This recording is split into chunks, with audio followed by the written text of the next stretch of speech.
ہمارا موضوع چل رہا ہے تنگ نظری چل رہا ہے، اور اس میں ہم نے مختلف چیزیں لی ہیں، بدگمانی کو بھی لیا ہے، دوسرے کی زندگیوں میں دخل اندازی کو بھی لیا ہے۔ اس میں تنگ نظری کے حوالے سے ایک بات یہ بھی پائی جاتی ہے، سننے کو ملتی ہے کہ اگر کوئی شخص مذہبی حلیے کا حامل ہے یا وہ مذہب کو امپلیمنٹ کروانا چاہتا ہے، اپنی حدود میں رہ کر اپنی ذات پہ کر رہا ہے، اپنی فیملی پہ کر رہا ہے، تو بعض لوگ اس کو بھی کہتے ہیں یار یہ بڑے تنگ نظر ہیں، ان کے یہاں جاؤ تو یوں پردے کھنچ جاتے ہیں، یوں ہو جاتا ہے، یوں ہو جاتا ہے۔ اور میرا سوال کی وسعت تو آپ سمجھ ہی گئے۔ بسم اللہ الرحمن الرحیم۔ اصل میں بات وہی ہے کہ تنگ نظری کی ڈیفینیشن پتہ ہوگی تو امپلیمنٹیشن ہوگی نا۔ ٹھیک ہے، ہمیں پتہ ہی نہیں ہے تنگ نظری ہے کیا، ہم جہاں چاہیں اس کو فٹ کر دیں۔ تو اگر اسلام پر عمل کرنا ہی تنگ نظری ہے تو وہ جو یہ کہہ رہا ہے وہ کیسا مسلمان ہے؟ ٹھیک ہے نا، کہ اگر شریعت کے کسی قانون پر کوئی عمل کرنے کی بات کرتا ہے، آپ کو اس کی ترغیب دیتا ہے، تو لگتا ایسا ہے کہ آپ کی تنگ نظری نہیں، دل بھی تنگ ہو گیا ہے، کہ شاید اس پر بھی کوئی تالا لگ گیا ہے کہ آپ پر کوئی ہدایت کی بات اثر نہیں کر رہی، جب آپ کو اسلام کی باتیں بھی تنگ نظری پر محیط لگ رہی ہیں اور آپ اس پر امپلیمنٹ کر رہے ہیں۔ تو جب تک چیزوں کے بارے میں پتہ نہیں ہوتا، لوگ اپنی طرف سے کہہ دیتے ہیں کہ بھائی یہ بڑی تنگ نظری کی باتیں ہیں، بلکہ میں سمجھتا ہوں کہ the most flexible religion on earth, سبحان اللہ، اگر کائنات میں کوئی سب سے زیادہ فلیکسیبل ریلیجن ہے تو وہ اسلام ہے۔ سبحان اب آپ دیکھیں اسلام کی اس پہ تو پورا بیان ہو سکتا ہے، کبھی انشاءاللہ اس پہ پورا ایک سلسلہ کریں گے مفتی صاحب کی موجودگی میں، اور مفتی صاحب بتائیں گے کتنی فلیکسیبلٹی ہے۔ آپ سفر پر ہیں، آپ کی نماز میں آپ کو تخفیف کر دی گئی، آپ کی قصر ہو گئی، ٹھیک ہے جناب۔ آپ سفر میں ہیں، اگر آپ روزہ نہیں رکھ سکتے آپ نہ رکھیں، بعد میں رکھ لیں، ابھی بنیادی ارکان چل رہا ہے، ابھی بیسک باتیں چل رہی ہیں۔ اچھا اگر آپ پانی نہیں ہے تو اسلام کہیں نہیں کہتا کہ آپ خرید کے پانی جناب مہنگے سے مہنگا پانی لے کر بھی اور جناب کچھ بھی کر کے کنواں کھودے پانی نکالیں، پانی میسر نہیں ہے اور آپ کے پاس اویلیبلٹی نہیں ہے، آپ تیمم کر سکتے ہیں، ٹھیک ہے، طہارت کے لیے تیمم ہو گیا۔ اچھا اب اس کے بعد آپ کھڑے ہو کے نماز نہیں پڑھ سکتے، آپ بیٹھ کے نماز پڑھ لیں، آپ بیٹھ کے نہیں پڑھ سکتے آپ لیٹ کے پڑھ لیں، لیٹ کے نہیں پڑھ سکتے اشارے سے پڑھ لیں۔ صحیح، یعنی آپ کو چوٹ لگ گئی ہے، آپ کو ڈاکٹر بنا کر رہے ہیں اور واقعی آپ کو لگتا ہے کہ میرے یہاں پر زخم پر جو میں پانی ڈالوں گا تو خراب ہو جائے گا، آپ مسا کر لیں۔ آپ دیکھیں ہر چیز میں فلیکسیبلٹی ہے، آپ کو ہر عذر کا اسلام کوئی نہ کوئی ڈیسیشن دیتا ہے، کوئی راستہ دیتا ہے، آپ کے رعایت دیتا ہے۔ آپ کو جناب پیسے ہیں تو زکوٰۃ ہے، نہیں ہے تو زکوٰۃ نہیں ہے، آپ صاحب مال نہیں ہے، آپ حساب نہیں تو زکوٰۃ نہیں، کیٹیگری بنا دی۔ آپ دیکھیں کیسی کیٹیگری کر دی، حالانکہ پلر آف اسلام ہے جی، یعنی اگر سختی ہوتی تو اسلام کہتا پیسے ہیں کہ نہیں ہے زکوٰۃ دو، کہیں سے بھی کرو، کہیں سے بھی کرو، نہیں زکوٰۃ نہیں ہے۔ اچھا پیسے نہیں ہے، استطاعت نہیں ہے، حج بھی نہیں ہے، یعنی 5 اسلام کی بیسک چیزیں، 5 پلرز آف اسلام۔ ایک تو آپ نے اسلام قبول کر لیا، وہ ہو گیا۔ اب نماز، روزہ، حج اور زکوٰۃ۔ نماز اور روزے کی فلیکسیبلٹی میں نے بتا دی، حج اور زکوٰۃ تو ہے ہی نہیں غریب کے اوپر، یعنی صاحب مال اور صاحب استطاعت نہیں، اس کو حج بھی فرض نہیں ہے، زکوٰۃ بھی اس پر فرض نہیں۔ اس سے زیادہ فلیکسیبلٹی اسلام کیا دے گا؟ آپ دیکھیں کہ ہر موقع پر اسلام آپ کو فلیکسیبلٹی دیتا ہے۔ آپ مفتی صاحب کے پاس اپنا پرابلم لے کے چلے جائیں کہ میرا یہ پرابلم ہے، آپ دیکھیں آپ کو کوئی نہ کوئی راستہ ملے گا۔ آپ ڈیڈ اینڈ نہیں ہے اسلام میں، شریعت میں ڈیڈ اینڈ نہیں ہے۔ آپ کو اللہ کی رحمت سے اگر آپ واقعی کسی صحیح علم دین رکھنے والی شخصیت کے پاس پہنچ جائے، کسی صحیح مفتی کے پاس پہنچے، آپ کو کہتے ہیں نا ٹی جنکشن آ جاتا ہے، ہم روڈ پہ جائیں تو ٹی جنکشن آتا ہے، ڈیڈ اینڈ آ جاتا ہے۔ اسلام میں ڈیڈ اینڈ نہیں ہے، وہ آپ کو راستہ ملے گا، آپ کو طریقہ بتایا جائے گا۔ ہمارے ذہن تنگ ہیں تو اسلام کو تنگ نظر کہتے ہیں، ایکچولی ان کے ذہن تنگ ہو گئے، ان کو اسلام کی وسعت کا پتہ ہی نہیں ہے۔ میں تو یہ سمجھتا ہوں کہ اسلام سے دور رہ کر اسلام کے بارے میں بات نہ کریں۔ ہمیں بھی دیکھ کر کچھ لوگ کہتے ہیں یار اگر اسلام پر عمل کریں گے تو زندگی بڑی مشکل ہو جائے گی۔ آپ بلیو کریں، ہم جتنے 5 بیٹھے ہیں نا، جتنی ہم مزیدار لائف گزار رہے ہیں نا، آپ کی سوچ ہے اسلام میں امامہ ہمارے سر پہ ہوتا ہے۔ ارے جناب وہ مزے زندگی کے کہ پتہ ہی نہیں ہے آپ کو، اللہ کی رحمت سے اتنی آسان کر دی اسلام نے زندگی، اللہ کی رحمت۔ سب سے بڑی بات تو قلب کا سکون ہے نا۔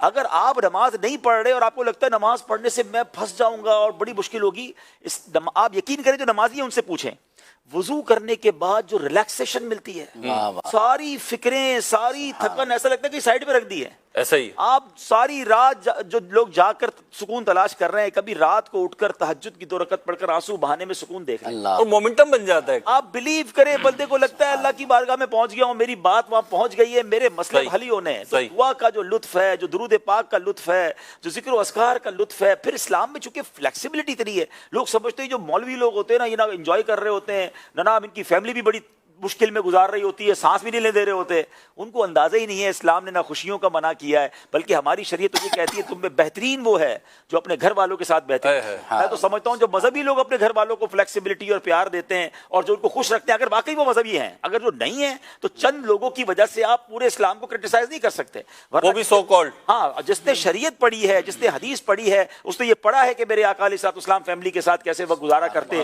بچوں کے ساتھ کس طرح پیار کے ساتھ رہا کرتے، تو بچوں بچوں کے ساتھ بچہ بننا یہ بھی اسلام سکھاتا ہے. اپنی ازواج کا پیار دینا, ان سے خیال. نبی پاک علیہ الصلوۃ والسلام بی بی عائشہ صدیقہ رضی اللہ تعالیٰ عنہ کے ساتھ دوڑ لگا رہے ہیں. اللہ, یعنی اس سے زیادہ فلیکسیبلٹی, اس سے زیادہ سافٹنس کون کہتا ہے تنگ نظری ہے؟ آپ بلیو کریں, آپ اسلام کو پریکٹیکلی اختیار کر لیں, you will enjoy your life. ٹھیک ہے جی, بڑا خوبصورت جواب آ گیا. اور آ جائیں آپ بھی تھوڑا قریب آ کر دیکھیں. آج کل تو ویسے بھی ماشاءاللہ ماہ رمضان چل رہا ہے, دعوت اسلامی کے زیر اہتمام کثیر جگہ پر, کثیر مساجد میں اعتکاف کا بھی سلسلہ ہے. تو جو مرد ہیں وہ دیکھ رہے ہیں ہمیں, کبھی آئیں اعتکاف میں تشریف لائیں, کوئی ایک دن گزار لیں, کم از کم چند گھنٹے گزاریں, تو آپ کو پتہ چلے یہاں پہ کس کس انداز کے لوگ ہیں, کس کس مطلب جگہ سے آئے ہوئے لوگ ہیں, اور وہ بھی اپنی لائف گزار رہے ہیں. جیسے کہ عبدالحبیب بھائی نے بیان کیا. کالز کی طرف بڑھتے ہیں, کچھ کالز دیجیے ہمیں. اگر کسی کی تراویح کی کچھ رکعتیں رہ جائیں تو کیا وہ اسے وتر سے پہلے ادا کرے گا یا وتر کے بعد ادا کر سکتا ہے؟ براہ کرم جواب عنایت فرما دیں. ٹھیک ہے جی مفتی صاحب. تراویح کی اگر رکعت رہ گئی ہیں تو ان کو تراویح کی رکعت کو مکمل کریں اور اس کے بعد وتر ادا کریں. اگر کسی نے پہلے وتر ادا کیے بعد میں تراویح کی رکعت مکمل کر لی تو بھی اس کی ہو جائے گی. لیکن تراویح کی رکعتیں رہنا, اس میں ایک یہ لگ رہا ہے جیسے سائل نے بیان تو نہیں کیا, اس نے شاید عشاء کی فرض نماز بھی جماعت سے نہ پڑھی ہوگی, تبھی کچھ رکھتے ہیں اس کی رہ گی. تو جو عشاء کی فرض جماعت سے جس نے نہیں پڑھے تو اس کے لیے حکم یہی ہے کہ اپنے وتر تنہا پڑھے, وہ جماعت میں وتر کی جماعت میں شامل نہ ہو.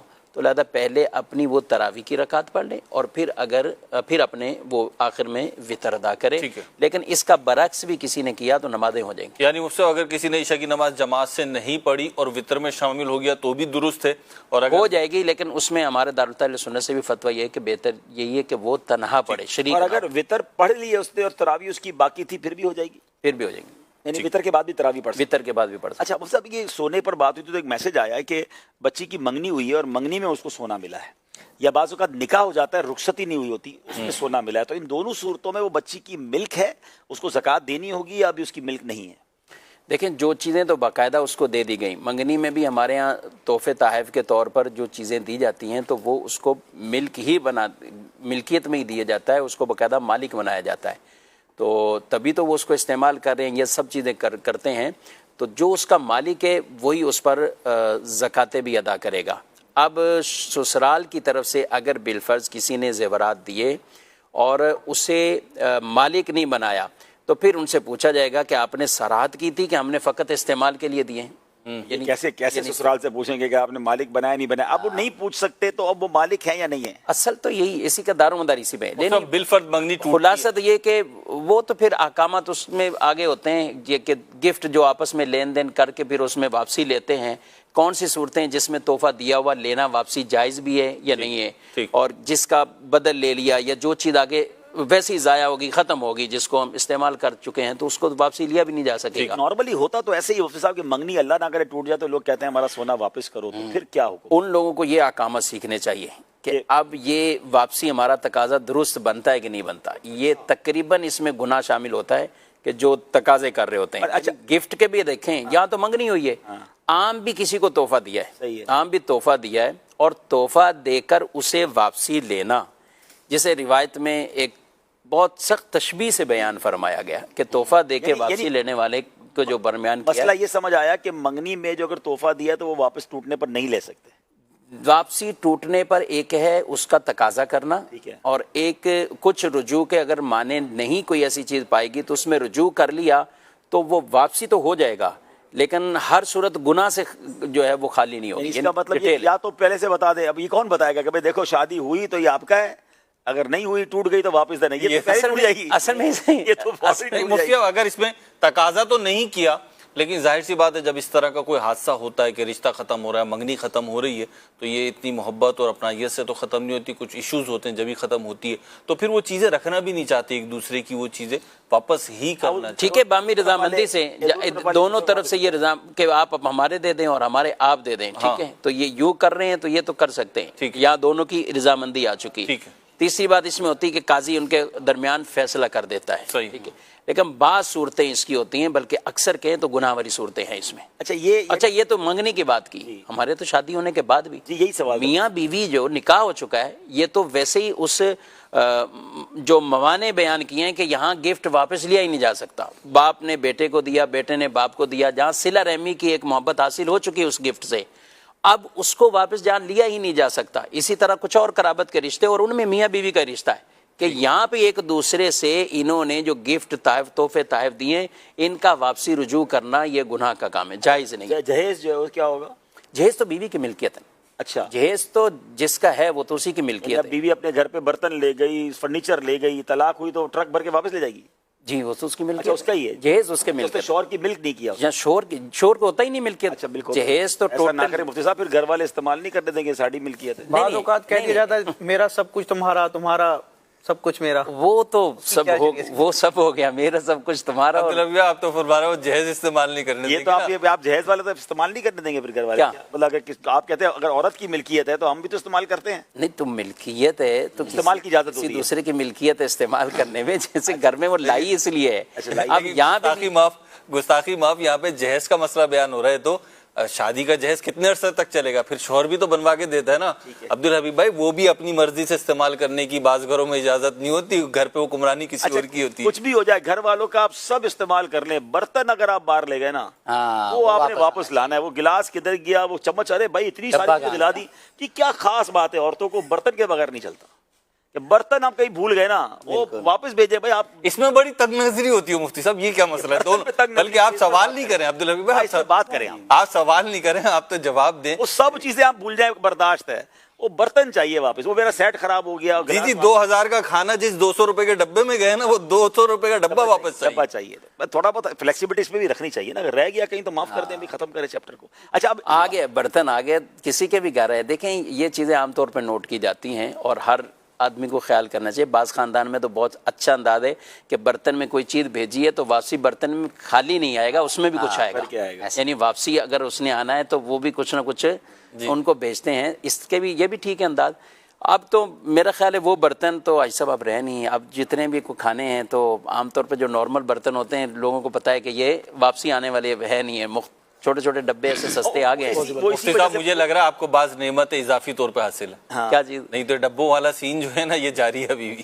ڈبوں واپسی لینے کا نہیں واپسی اس میں بھی کیٹیگری میں اس لیے دیتے ہیں کہ پتہ ہے واپس نہیں آئے گا, یہ کہہ رہے ہیں. ٹھیک ہے, اچھا یہ جواب دے دیں کہ زکوٰۃ ہے نا, یعنی اگر منگنی پہ سونا ملا یا ملکیت اس کا تعین ہونا ضروری ہے. اور عام طور پہ یہ جب اس کو دیا ہے انہوں نے تو یہ گفٹ ہی دیا ہے, یہ ایسا نہیں ہے کہ وہ ان کی ملکیت پر رہے گا. اور جن لوگوں کو زیادہ اس میں شبہات ہوتے ہیں تو میں کہتا ہوں کہ ان کو سرحد کروا لینی چاہیے. یعنی سسرال والے اگر زیادہ دعوے دار ہیں تو ٹھیک ہے, آپ زکاتیں بھی دیتے رہے, ہم صرف استعمال کے مالک ہیں, ہم استعمال کرتے نہیں ہیں. ویسے جب منگنی پر یہ آیا ہے کہ بھائی یہ جو سونا ہوتا ہے نا, منگنی پر بچی کو اس نیت سے دیتے ہیں کہ ایکچولی لڑکا لڑکی دونوں کے ہیں, مشکل وقت میں کام آئیں گے ان کو, تو اب زکوٰۃ کا کیا ہوگا؟ یہ تو ہر ایک کی کمائی کا ہوگا. والد بھی کماتا ہے اس لیے ہے کہ میرے اگر کل کو بچوں کو کوئی مشکل ہوئی تو میں ان کے کام آؤں گا. دیگر جس زکوٰۃ تو شریعت نے اسی پہ رکھی نا جس کی جو ملکیت ہے. اب اگر ملکیت زوجہ ہے تو زکوٰۃ زوجہ پر ہے, اگر ملکیت شوہر کی ہے تو زکوٰۃ شوہر پر. یعنی ملکیت آسان طریقہ یہ نہیں ہے کہ زکوٰۃ کا وقت آئے تو لڑکے والوں سے پوچھ لیا جائے کہ بھائی آپ زکوٰۃ دیں گے یا ہم زکوٰۃ دیں, وہ کہیں آپ کی ملکیت ہے آپ دے دیں تو کنفرم بھی ہو جائے گا اور زکوٰۃ بھی ادا کریں. میں یہی کہہ رہا ہوں, کئی لوگ تو باقاعدہ دے رہے ہوتے ہیں, ظاہر ہے ان کو منگنی میں ملا ہے تو وہ اس کی زکوٰۃ کی ادائیگی کر رہے ہوتے ہیں. اور جہاں اس طرح کے شبہات ہیں تو بالکل صراحتیں کرانی چاہیے تاکہ یہ مسئلہ بھی کلیئر ہو اور واضح ہو جائے.